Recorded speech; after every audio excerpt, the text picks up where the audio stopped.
Почитувани гледачи, добар ден. Во свет на дигитални валути постои ли начин тие да се планираат како ќе ги користиме?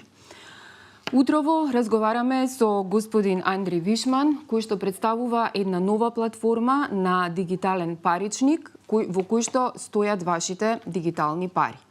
Дел од тие пари технологијата ги планира за одмор, дел ги планира за храна, дел за сметки. Дали може да се префрлат парите од едно на друго место и како функционира Propose About Money, утрово ќе поразговараме со господинот Андри Вишман. Добар ден, во името на Sloboden Печат. Thank you, Valentina. I'm happy to hear. Најавив дел за она за што ќе зборуваме денес, тоа се криптовалутите и нивната стабилност, односно како дигиталната моќ може да предвиди нивно користење, нивно паметно користење практично. Ајде најпрво што е Propose About Money, објаснување за нашите гледачи. Што представува самата платформа? Purpose-bound money is a little bit different than cryptocurrencies, right? Cryptocurrencies are all about freedom and keeping your money safe from the government, etc. What we do is we have money with rules inside it.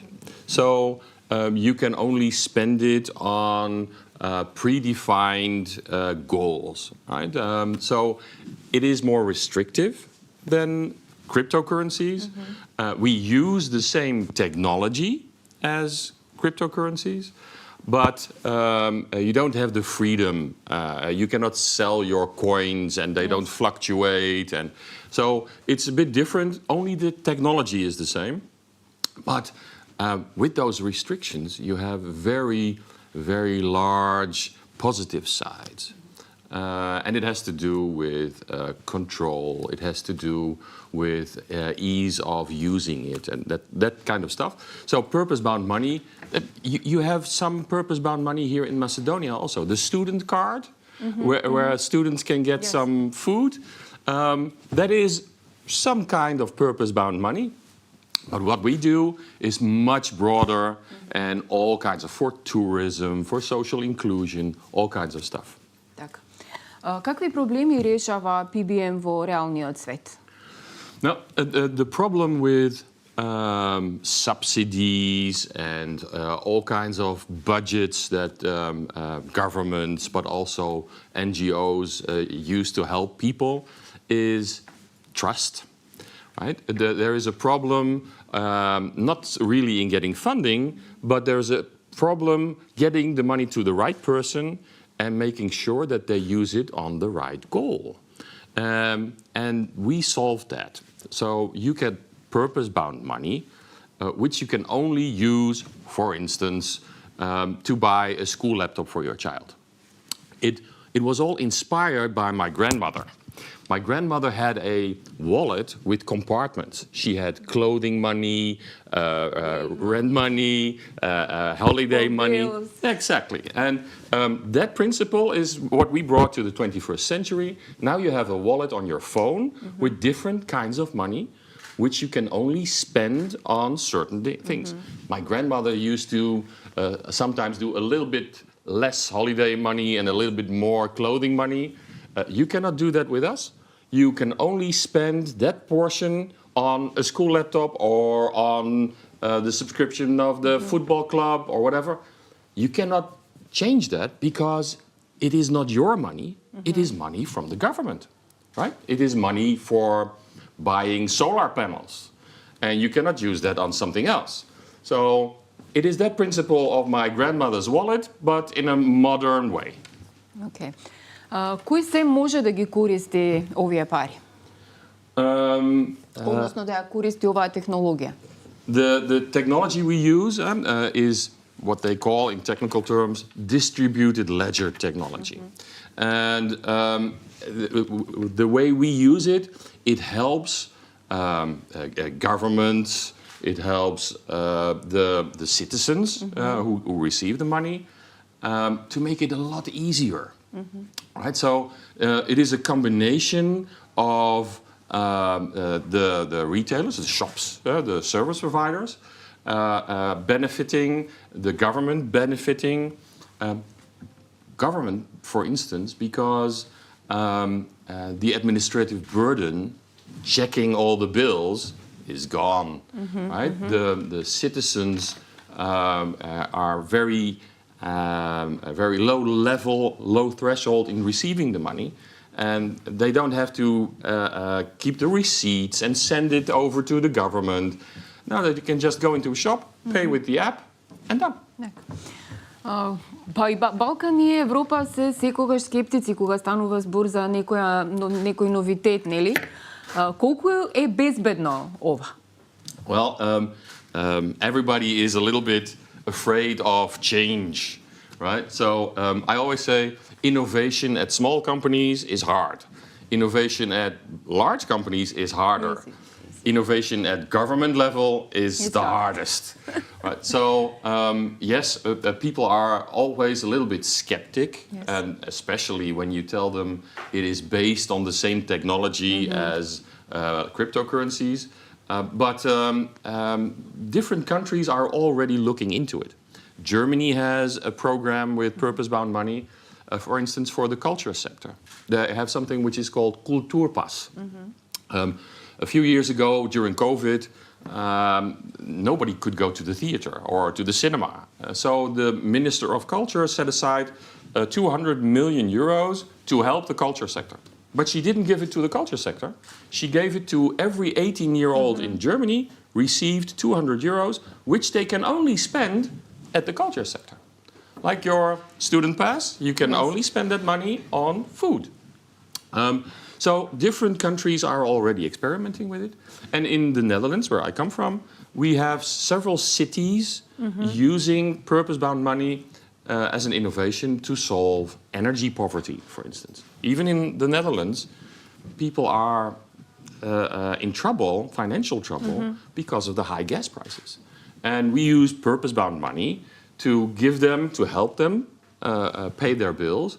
Because if we just give them 250 euros, they might go a weekend to Paris, right? So we help them in a different way, so they can only use that money for that. Така. Каде се користи сега во моментов? Yeah, well, security is super important. You're talking about money, right? So that's why we use the cryptocurrency technology. In cryptocurrencies, there are billions of dollars going around. And it's very safe. It is protected against double spending. Sometimes you hear about incidents in the cryptocurrency world, but the real protocol is okay. People lose their login and password, or it gets stolen. But that's not the case with us. With us, you have a QR code, which you scan, and that's all the security you have. People are afraid of the future. Computers are coming, quantum computers are coming, which could crack all kinds of codes. Not with us. We have post-quantum encryption, which means it is super, super safe. Како се користи во моментов? И каде? From the user perspective, it is super easy. Super easy. People receive a letter or a card with a QR code. They scan that QR code with their phone. Then they get the app on their phone. And they scan the same QR code again. And then they have the coins on their phone. And they can go to a shop, buy whatever they want, pay with the app. And the next day, the shop owner will have dinars, dollars, euros in his bank account. So they don't have to do anything special. They don't have to upfront money. They just pay with the app, and it's done. That will make it very easy, very fast for the shop holder. And the shop holder has, because of that, more customers, more revenue. So it benefits the government or the non-government organizations, the citizens, the shops, and also the environment. Okay. Како се справува сега со регулативите во моментов? Yeah, regulators and money is a special topic. Yes. Because I've been talking to lots of central banks in Europe. They have the monopoly on money. right? And so they are not very keen on sharing that monopoly. I've been talking to central banks of Holland, Poland, Greece, Italy, Spain, Cyprus, and they are very enthusiastic. Now, the digital euro is coming. In 2028 or 2030, we will all have the possibility to have digital euros on our phone. But this digital euro will never be programmable. It will be dumb money. It will be digital, but it will be dumb. It will not have rules inside. And that's what we do. So it has a lot of benefits, which these regulators also see. But they are looking with glasses on what we are doing. But they were very enthusiastic. We were in the European blockchain regulatory sandbox, as they call it. And we had to explain exactly what we're doing and where we are doing it and how it works. But they were enthusiastic about it and see lots of possibilities to help people, because that's what we do. We create opportunities, right? So people who have problem paying for things, etc., are now able to get money which is trustworthy, right? Because if I just give you money, if you see a homeless person on the street and he asks for money for food while having a beer can in his hand, you probably think, let's not do that. But now you have money which you can only spend on food or shelter or whatever. And so the banks really like that. And with the opportunities we create, we help a lot of people. And companies also. In Holland, we used purpose-bound money to make office buildings more energy efficient. The company could only buy solar panels, LED lighting, etc., and nothing else. So you can just give it to someone, and if they don't use it, then the money stays in the bank account, no harm done. But if they use it, then you are sure that it is exactly there where you want. Како да се започне со PB Token? PB Token is a startup, and we are a company in the last 2-3 years.